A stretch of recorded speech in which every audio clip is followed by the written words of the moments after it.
Good afternoon, everyone, and thank you for joining us today. Again, in the Legislative Building in Regina is Premier Scott Moe and Dr. Shahab.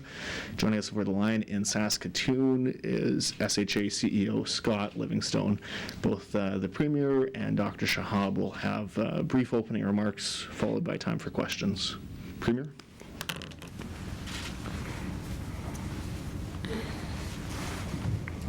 Well, good afternoon, everyone. In the past few weeks, we have seen now our highest case numbers to date here in Saskatchewan and in many other provinces across Canada as well. A couple of weeks ago, Dr. Shahab had stated that if we start to see new case averages over 60 cases a day or up to 120 cases a day for a sustained period of time, that we need to consider additional measures. Over the past week, Saskatchewan has averaged 76 cases per day. Therefore, on the recommendation of Dr. Shahab and his team, we are announcing two new measures here today. Effective this Friday, private gatherings in homes will be limited to no more than 10 people. Also starting this Friday in the cities of Saskatoon, Regina, and Prince Albert, where many of the recent new cases have been identified, mask usage is going to be mandatory in all indoor public places. These measures will be in place for 28 days and then will be reviewed again at that point in time. I'll let Dr. Shahab provide a little more detail on these new measures in just a moment.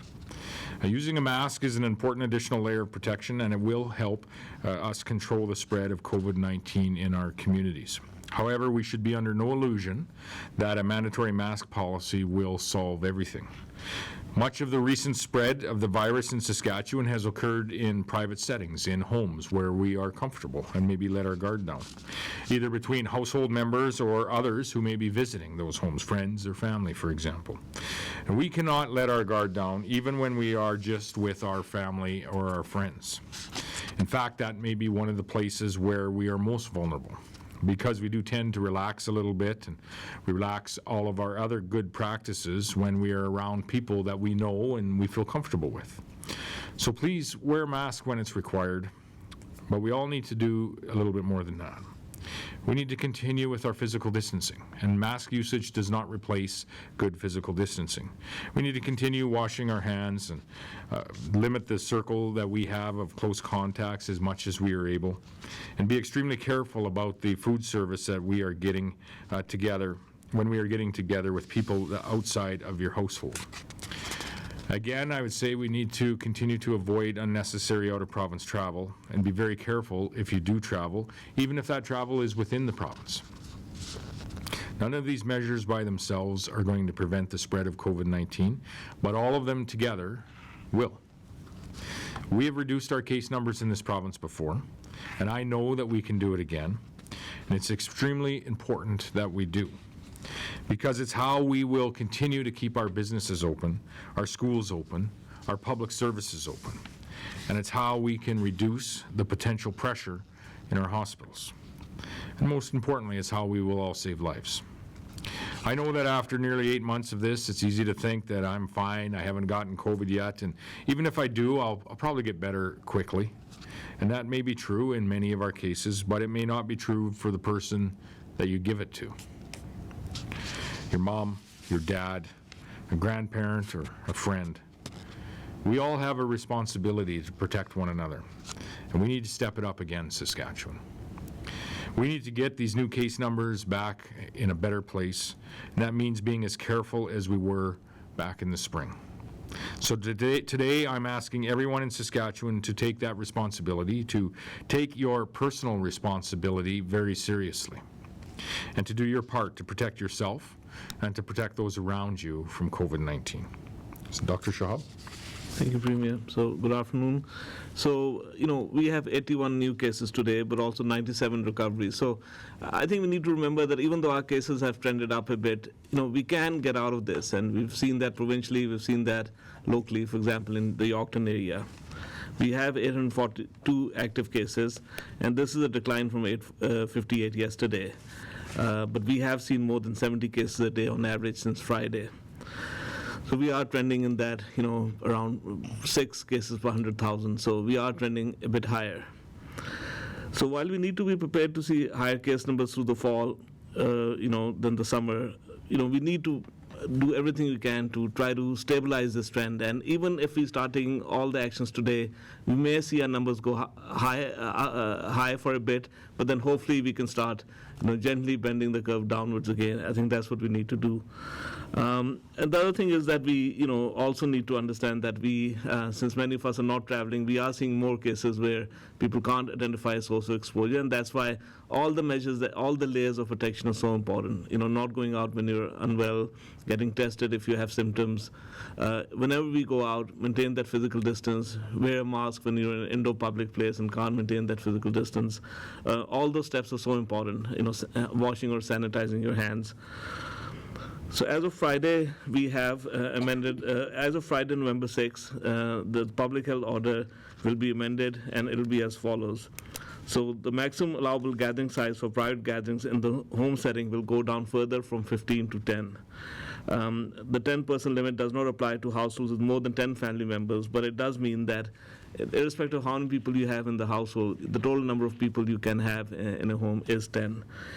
And however, we still have the ability, our case numbers are such and our transmission is such, we still have the ability to have a larger reception with great care, in a public venue where things can be laid out and there's enough space. We can still go to a restaurant where if you go as a party of 10, you may have 5 people sitting at one table and 5 at another because you can only sit in groups of 6. But we have the ability still to, enjoy going out to a restaurant or bar, and I think as long as we can continue to follow the guidelines, that is something that we can continue to enjoy and support. The other thing, of course, in the order is that masking is mandatory now in indoor public places in Saskatoon, Regina, and Prince Albert. And what it really means is that we heard from businesses that some businesses required a mask, some didn't. This really does level the playing field, and all it means is that anywhere you're going inside, it's not useful to always try to double guess that this business may have enough space and this may not.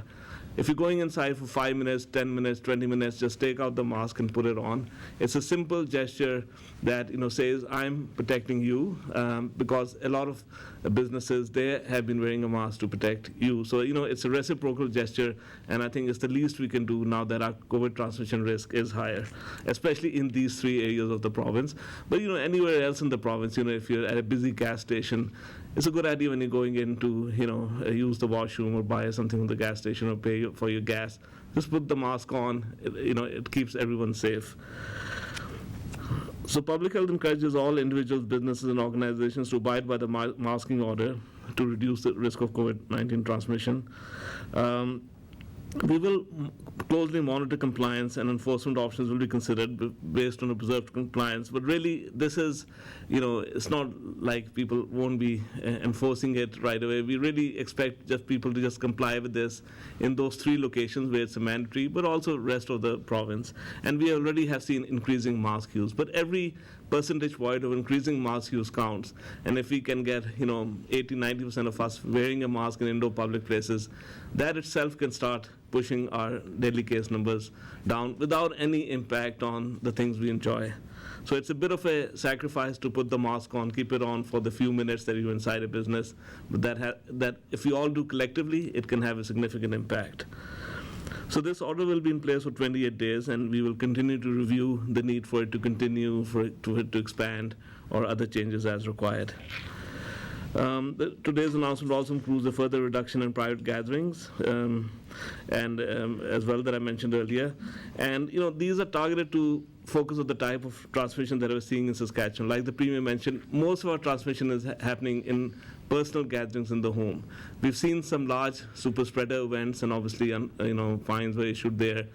Hopefully, thankfully, we haven't seen more of those large events happening, but we are seeing ongoing transmission in home gatherings, and it's no one's fault. We like to have that small celebration, a birthday party, maybe getting together with friends, but it's difficult to maintain that physical distancing, reduce that transmission risk in the home setting, and that is why our gathering limits have been reduced to 10. But still, we have the ability to go to a public venue to have that get together, following the guidelines in place there.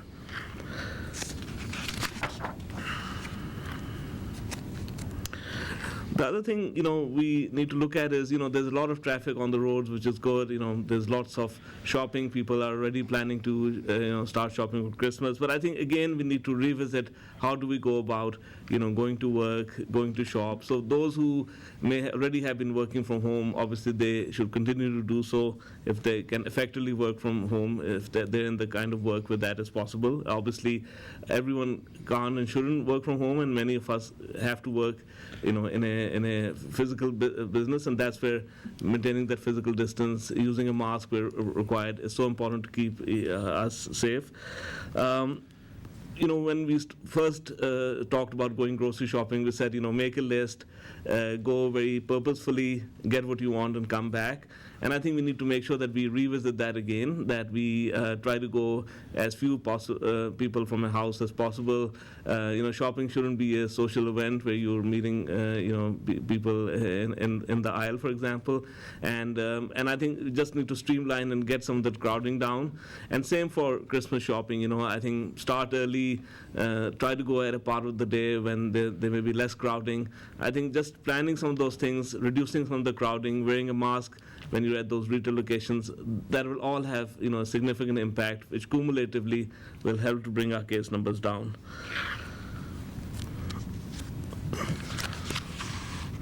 The other couple of signals that we are seeing is that we are seeing, I've always said that, place of worship, for example, on the whole, they've been very diligent. We've had, a few super spreader events, but we are now seeing transmission in place of worship as well in PA and Regina. In some cases, we have, when we've investigated, there was, people may not have been keeping that physical distance. There was some singing, mask use was not there. I think we all need to pay attention to that. Again, for those who have underlying risk factors, are more comfortable attending virtually, that's always an option. Most places of worship have supported that. If you do decide to go in person, pay attention to, not going if you're unwell, hand hygiene, physical distancing, mask use. And we all know that, talking loudly or singing in an enclosed place, I think does increase the risk. So just paying a little bit of attention to that, I think, will be important. So I think what we are trying to do is strike the right balance. Like, we've had a very successful 9 months. We have had overall low case numbers. We have, unfortunately, like the Premier mentioned, 25 deaths. We have had, hospitalizations. Some people have recovered quickly. Some have a slower path to recovery. The vast majority of our COVID positive cases have thankfully recovered successfully at home. So we've had a good, 8-9 months. We've had a beautiful week enjoying this fall weather. I think we do now tap on the brakes a bit as we get into the winter. We are starting to see the upward trend that the rest of Canada has been seeing. We weren't seeing it for quite a while now. Now we are definitely seeing that.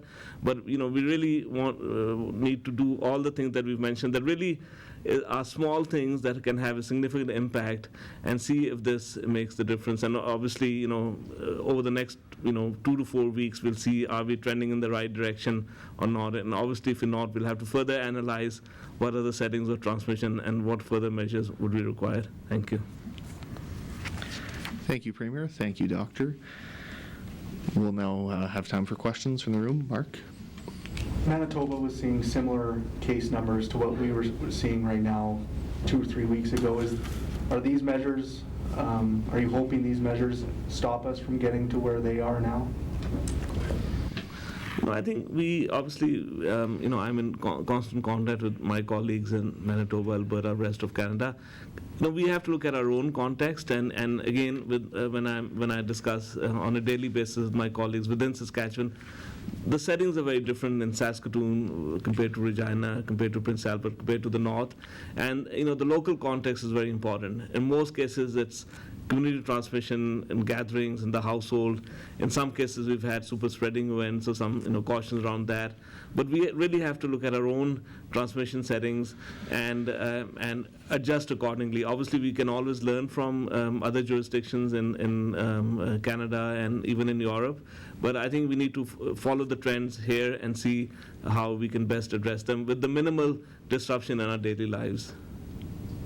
Follow up, Mark? Yes, many businesses have had mandatory masks in place and have had trouble enforcing it. How does the province plan to enforce masks in Saskatoon, Regina, and Prince Albert? And will there be fines for people failing to comply? At this point, what I would like to request is that, the purpose of this is not to enforce right off the bat. The purpose is really to make it an expected thing for all of us when we're going to an indoor public place, so that, all businesses have signs saying, keep a 2-meter distance. If you have a smaller retail location, they'll say maybe 5 people can only come at a time. Some have, please wear a mask, some don't. Now it just makes it, levels the playing field of everyone. Just put a mask on when you're going in. It shouldn't be up to the business owner to request that.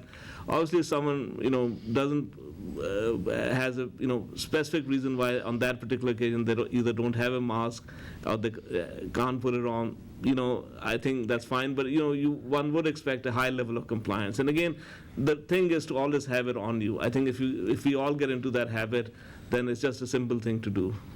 I would just say to that, as well, we're not going to have a bunch of COVID cops that are out, traveling across the province enforcing mask use in our public spaces. This is about compliance, and this is about the onus being on us as individuals to do the right thing and wear a mask in our public spaces in these 3 centers.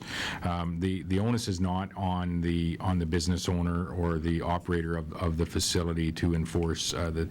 It is on compliance, and if we are able, in this case, and other provinces have experienced this, as Dr. Shahab has said before, when they do put in mandatory mask use in public spaces in certain cities, and we have seen that, the compliance does go up. Now, we already, I would say, have a fairly significant compliance here in the province, in particular in these centers. I would say I've been in, in public spaces, and well over half of the people in these facilities, public facilities, are wearing masks already. If we can bring that up to a higher level of mask usage, that will help us curb the spread of COVID-19. But we need to remember a few things in addition to this. Mask usage does not replace physical distancing. It's in addition to physical distancing. So when we are wearing our mask, and now in these 3 centers, please don't let your guard down when it comes to keeping your hands clean, keeping some distance between you and the others that may be in that very same facility. But the onus is on us as individuals. This is about compliance. It's not about enforcement. And it has worked in other provinces. But we must also remember that this is a layer of protection. This is not the be-all and end-all, and doesn't in any way cure COVID. It's a layer of protection for us in addition to the physical distancing and everything else that we are doing to try to stop the spread of COVID in our communities, to try to ensure that we can continue to recover our economy, which is well underway here in the province, but most importantly, to ensure that we're keeping our family and community members safe. We'll go to our next question on the phone line. We have Daniela Ponticelli with Global.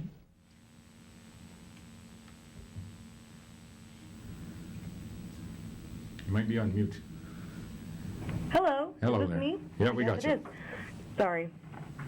Daniela from Global News here. I just wanted to ask, are we at the point of recognizing this as a second wave? I know we talked about the fact that Saskatchewan is seeing the same upward trend, but is the term second wave being used at all in this province? So just very briefly, and this is be very much, a view from the street. I don't know what a second wave, third wave.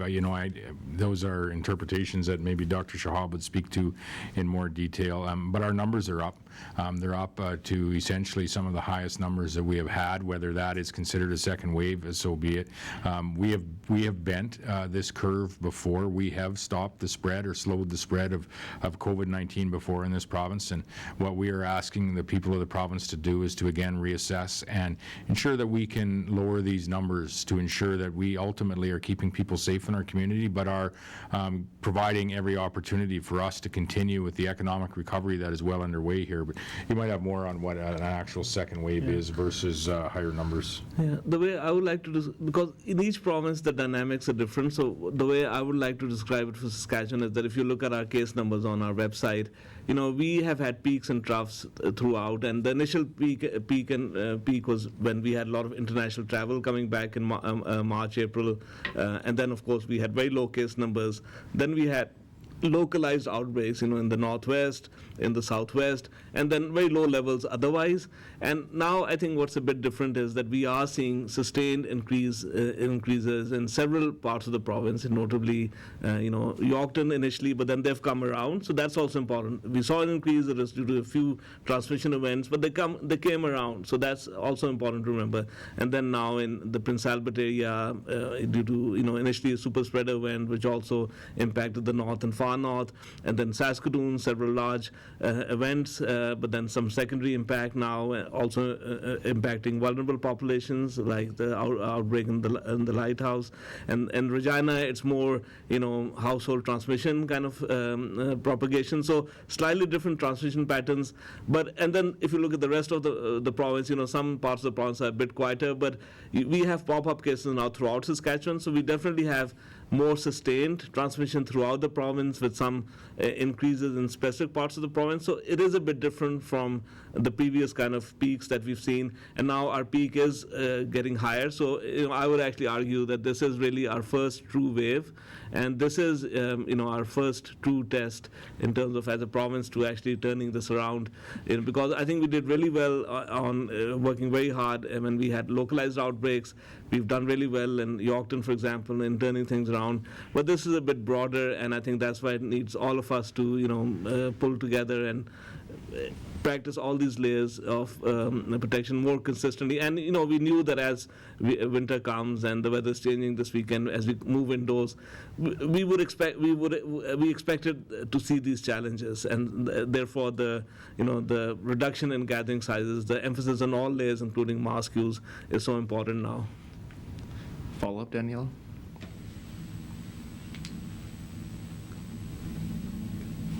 Danielle, do you have a follow-up question?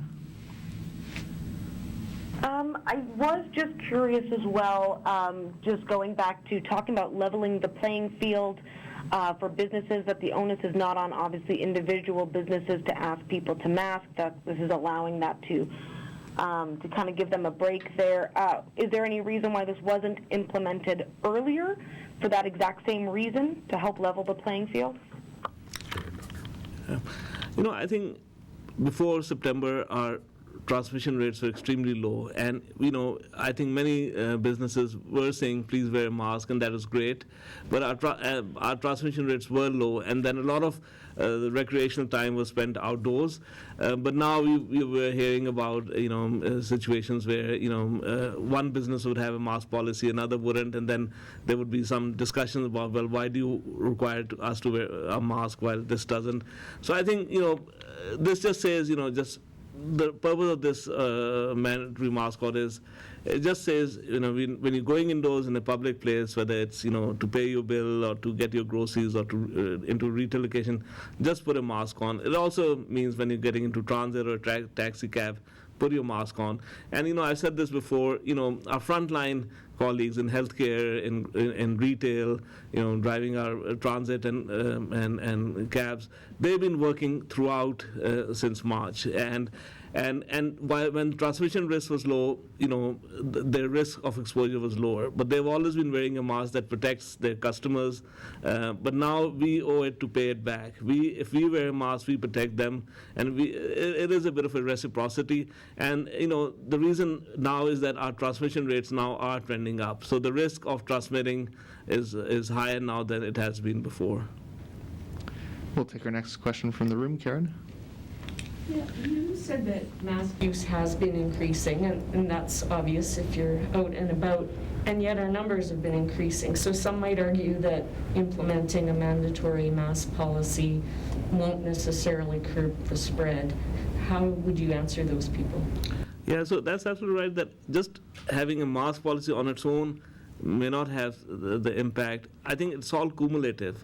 So, there's now good evidence that suggests that then when overall mask use in indoor public places is high, around 80-90%, that itself can reduce transmission by around as much as 50%, but obviously not 100%. But all the other reasons for transmission count. Small gatherings where you can't have physical distancing is an issue. Large gatherings that are poorly planned is an issue. All these things are important, and not just one. But obviously you want to put in all these layers especially emphasize them when our transmission risk is high, or is higher as it is now, and hope that with all these interventions we can see things turn around. And again, I would like to emphasize that the cases we see today are cases who were exposed a week or 2 weeks ago. So, even though we're now putting all these layers and emphasizing them, we hope to see things turning around in a week or two, not before that. So just to point that out, we may well see our case numbers stay high or even increase for a week. But hopefully, if we can see things turn around in a week or two, I think that's great. And if it doesn't, and we continue to identify other specific areas where transmission is a problem, we'll have to, look at those again. And again, we had issues with nightclubs where people were dancing and crowding and mingling. That was addressed through an order last week. We have seen that in general, bars and restaurants where people go and sit, at a table of 6, and that seems to work really well. Place of worship, again, in general, it's been fine, but we have now seen clusters, especially with this, lack of physical spacing, lack of mask use, especially when singing. So we have to then obviously identify those settings so that we can all course correct, but still be able to enjoy going to a restaurant or to go to a place of worship. Follow up, Karen? Yeah, there have been some questions about what actually constitutes a recovery. Especially we have these so-called long haulers, and I guess I'm wondering at what point is somebody recovered? That's a really important question. So when we talk about active cases, that really shows us the community transmission risk. Because in general, what happens is you become infectious. You're told to isolate. So new cases are new cases that have tested positive, and then in general, you're an active case for 2 weeks, and then you exit the period of infectiousness, and that's why you have to isolate for 2 weeks. But of course, many people, recover uneventfully at home. It's a mild to moderate illness. In some cases, it can be quite draining, worse than influenza. But people, the vast majority, 80% plus, recover at home. But then, of course, we've had, I don't have the exact numbers, but we've had, more than 100 people who've been hospitalized, some in ICU, and there, some may even go to an ICU, but then recover quite quickly and get back to the full potential. For some, the recovery is drawn out because, there may be other complications from COVID, or even COVID itself can have complications on the heart, lungs, other organs of the body. So for some cases, the recovery can be quite prolonged. And we'll take our next question on the phone line. We have Laura Sharpatelli with CBC. Hi there.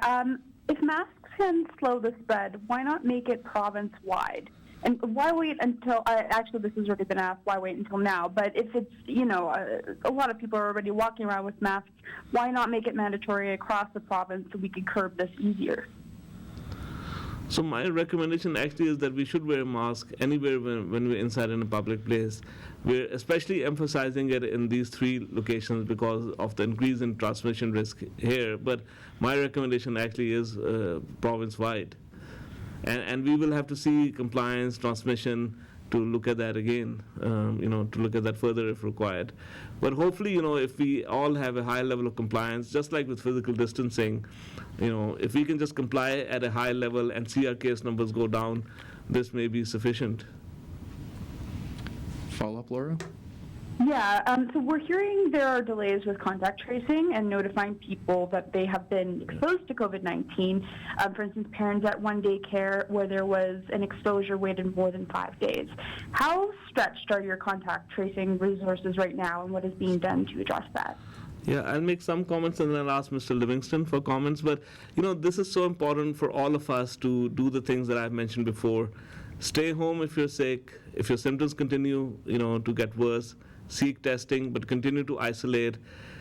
We should all be able to count the number of contacts. We heard this.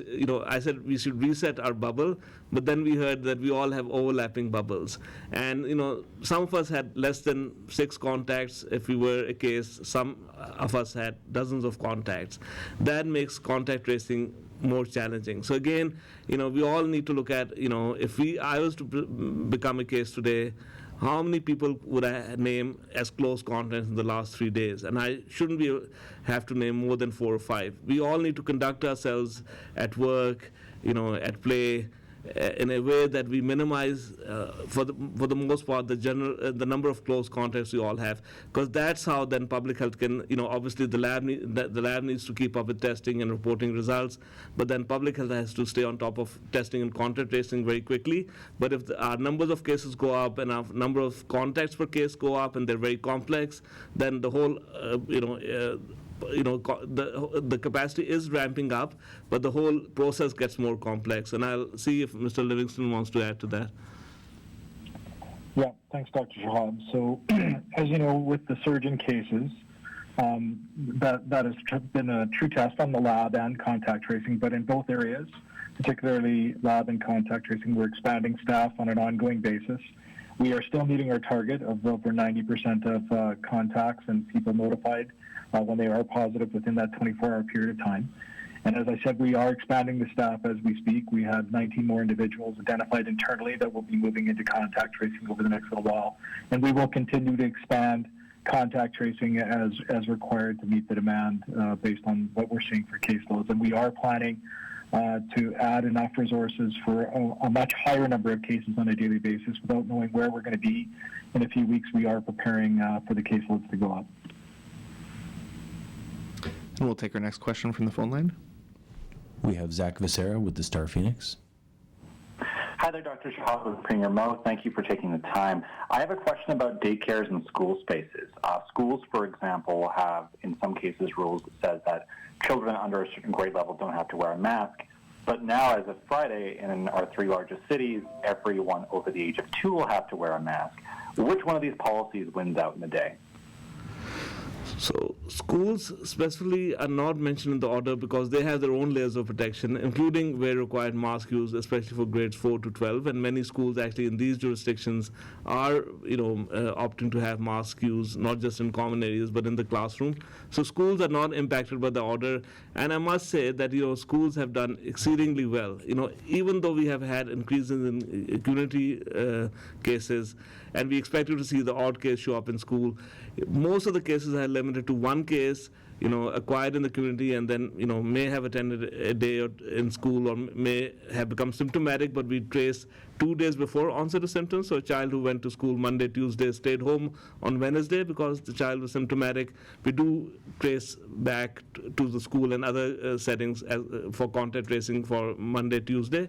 But, I think we need to recognize the tremendous work that, teachers, staff, school divisions, parents, and children have done. I think I would say if you want to learn how to wear a mask, ask a 6th grader, because they do it really well, and I think that's really a lesson for all of us. Follow-up, Zach? Yes, I have a question about another part of the new rules. I noticed that there's also an exception for people who are engaged in physical exercise at a gym, for example, or on an ice rink. We've had multiple outbreaks reported at gyms, including an event that I think was typified as a super spreader event in Yorkton. Why are we making this exception for those spaces, given that we have so many cases linked to them? Yeah, I think we have to strike a balance, and again, for the most part, gyms, restaurants, bars have done really well. Even when there's a super spreading event, public health goes in, works with the facility, whether it's a gym or a restaurant, goes over the layout. In most cases, the guidelines are being followed. In some cases, they identify that there's a bit of a crowding happening, maybe after exercising, people are getting together or whatever. We know that the purpose is not to reduce transmission risk to zero. We know that there's a low transmission risk when we're out and about. We want to keep that as low as possible, and we want to prevent super spread events. So there's a detailed investigation, and then there's advice to the facility if there's a significant transmission event, as has happened in 2 gyms. And then any learnings from that are then introduced back into our reopened Saskatchewan guidelines if required. So that's an ongoing process to improve the guidelines as well if required. But again, I think we should not expect that there would be no transmission events. But again, and we, business owners have a role, but we as customers also have a role. Don't go to restaurant, bar, gym if you're feeling under the weather. In hindsight, we found that someone got tested on Wednesday with a fever. when public health interviewed, they said, you know what, I did have a headache on Monday, but I decided I'll work it out at the gym. Again, and then, you have to go back 2 days from Monday because, there's a risk of transmission for, 4 days now. And I think we just need to be very, read all the symptom list on the self-assessment tool. And if you have any of the symptoms, however mild, don't go out to a restaurant, bar, or gym, stay home from work. If your symptoms get better, you can go back to work, you can go and exercise. If your symptoms progress, obviously, fever, cough, get tested. And I think that's what we need to do more consistently. We'll take our next question from the phone line. We have Britton Gray with CJME. Hello. So you talk about this mandatory mask, how you're asking for compliance from everyone on it, but there is a large group of people who are completely against masks, and some might even go out of their way to not wear a mask. And I imagine some business owners might not want to implement a mandatory mask policy. So what kind of consequences are there for people who go out there? Is there going to be kind of enforcement on it? What I would say is that, I think we need to just think of each other at this time. I think there's a time to make a point, which you can do, out in the open. But, going in and subjecting someone who's running a business, because you may be going in once without a mask, but a person who's running a business may be seeing dozens of people in a day. And I think we owe it to each other to protect each other because, if I'm going to develop COVID symptoms tomorrow, I may be infectious today. So if I'm feeling well, and not wearing a mask, I can't guarantee that I'm not transmitting to someone else. And I think that's why it's so important to be more consistent with mask use. It is mandatory to the public health order in these 3 locations, but I think it's also a sign of consideration. We may think that it's an extra burden or we don't really think it works, but it's a sign of consideration at this point, and the evidence generally shows that if all of us wear masks most of the time or all of the time, it does have a significant impact on overall transmission. I would just say there's, the couple of initiatives here today they're temporary for the next 4 weeks, for 28 days, is to, help us in this province to bend our infection rate and to bend our numbers. Listen, we've had 9 months of very strong numbers here in Saskatchewan, very good numbers when it comes to our conversation around COVID spreading in our communities. Those numbers have surged over the course of the last number of weeks, and so we're putting in a couple of initiatives here under Dr. Shahab's advice and his team's advice that we think will help people in Saskatchewan curb that spread. Will they work on their own in reducing these numbers? No, they won't. Like I say, the masking policy on its own will not reduce the spread. We need to continue with our physical distancing. We need to continue with all of the other things that we are doing in addition to the masking policy. And hopefully in 28 days we can be having a very different conversation around where we are. There's been masking policies put in other provinces and other cities across Canada, and quite frankly, those areas of Canada have much higher numbers than we do here in Saskatchewan, even with a masking policy. So it on its own will not reduce the spread, but it will be an accumulative or an additional measure for us when combined with all of the other initiatives that we have in what we hope will be slowing the spread of COVID-19 in our communities and bending this number down from 842 active cases to a lower number. Because if we go back to the question around COVID in our schools, and I would echo Dr. Shahab's comments about the effort that our educators and our school employees are making in school after school across this province. They are enacting a plan and doing so very well, and the numbers are bearing out with that. But the best way to keep COVID-19 out of our schools is to keep it at a very low rate in our community. The best way to keep COVID-19 out of the gyms and the places that we might physically exercise is to keep it out of our communities. The best way to keep our families safe in our communities is to keep that infection rate low. This is a tool for us in a few settings, 3 major centers where we've had a few super spreader events, as well as our our family gatherings where we will let our guard down. And I think we're all guilty of that at some point over the course of the last few months, of letting our guard down in a family home or in a friend's home where we feel safe. And this is just a reminder that we can't do that. We can't let our guard down. We need to ensure that we are approaching this virus with vigilance each and every day so that we can ensure these numbers are low, so that we can ensure that the infection rates in those places in our community, like our schools, our long-term care homes, our gyms, our community events, are continue to be low, like they have been for over the course of the majority of the last 9 months. Follow-up, Britton? Yeah, I'm wondering if Dr. Shahab can maybe clarify something he said earlier. I think I heard that his recommendation would actually be for mandatory masks province-wide, but that hasn't been taken. I wonder if you could clarify that. And then why hasn't the government, if that is his recommendation, followed through with that to make it mandatory everywhere? So I'll just go back to June when I did say that in summer when you're out and about you don't have to wear a mask, but we should all start getting ready for the fall when we should all have masks to use at hand and practice wearing a mask at home or when we're in indoor public place. And then I started emphasizing that even when our case numbers were low in August and September and over October. So I think my recommendation remains unchanged that when we are in indoor public place anywhere in Saskatchewan, we should wear a mask for the time that we are in a public place with people who are not part of our household. But it's become especially critical at this point for the PA area, Saskatoon and Regina, because of the increase in active cases.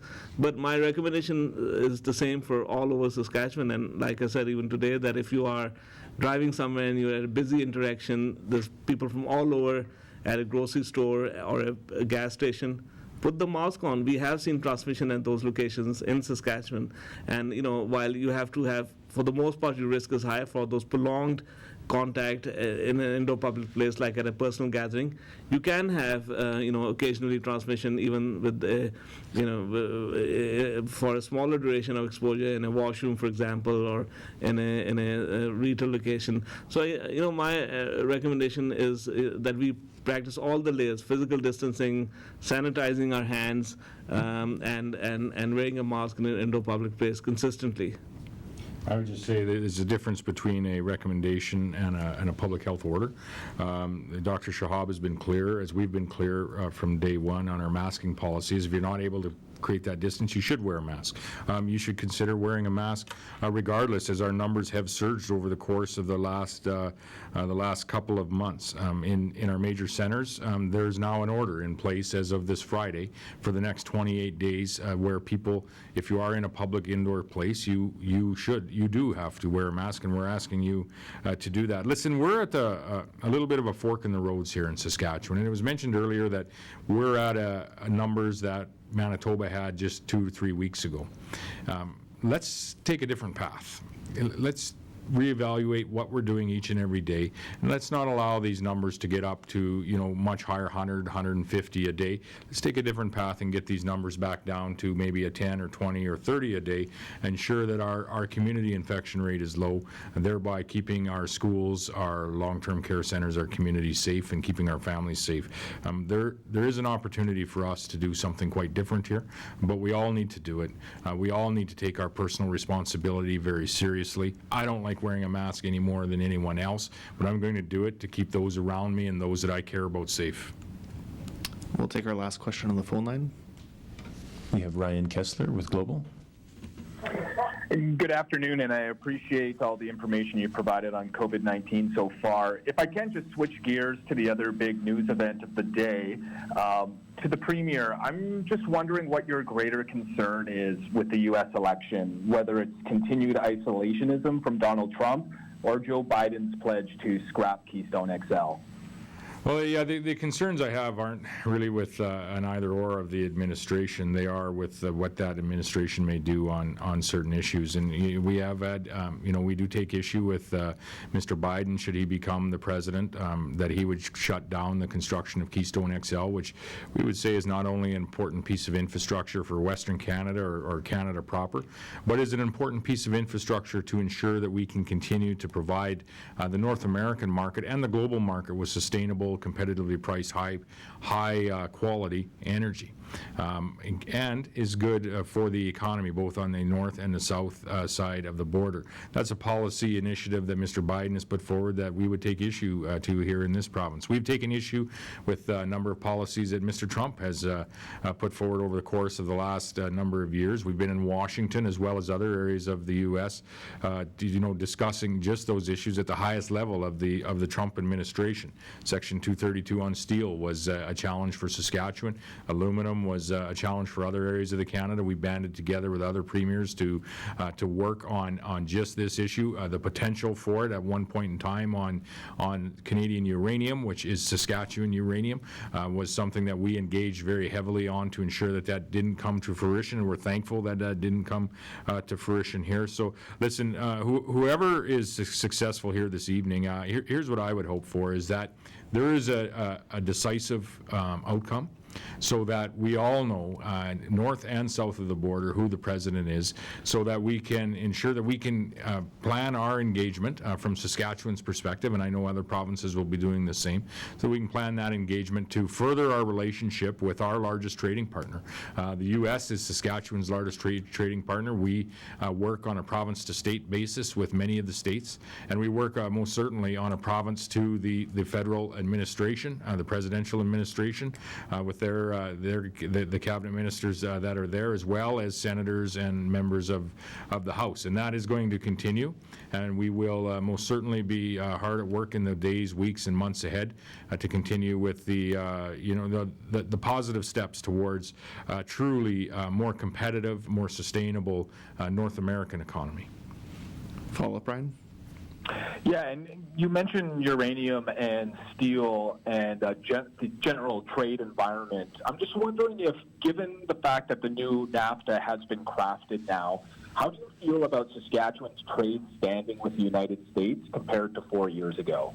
Well, I think we're in a very good position with our trade standing with the United States, regardless of who wins the election here tonight, which administration we move forward with. We have a long-standing positive trade history with the U.S.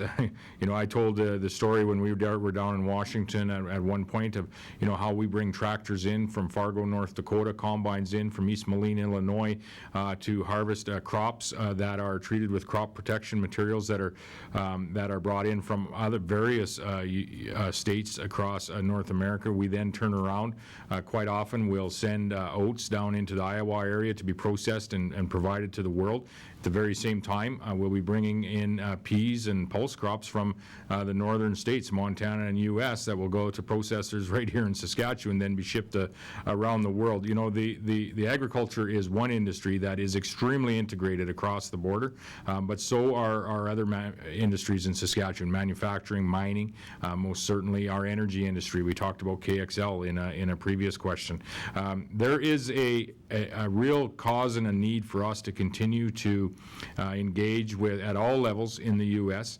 Due to the integration of our economy, yes, but also striving to ensure that the North American economy remains competitive, remains an economy that can provide goods not only to one another here in North America, but can provide those sustainable, competitive, high-quality goods to people all around the world. And we should never lose sight of the fact that we have that. We had it under the original NAFTA. We have it under now the USMCA.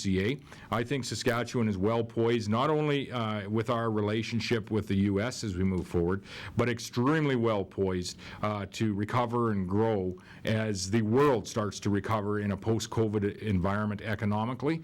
We have what the world needs. We have the food, we have the fuel, we have the fertilizer, and it is sustainable, it's high quality, it's competitively priced, and we are one of the most secure supply chains that you can find around the world. The world, quite frankly, needs more of what Saskatchewan can provide, and we're going to position this province in the best possible place to provide it. Thanks very much for joining us today, everyone. That concludes your time.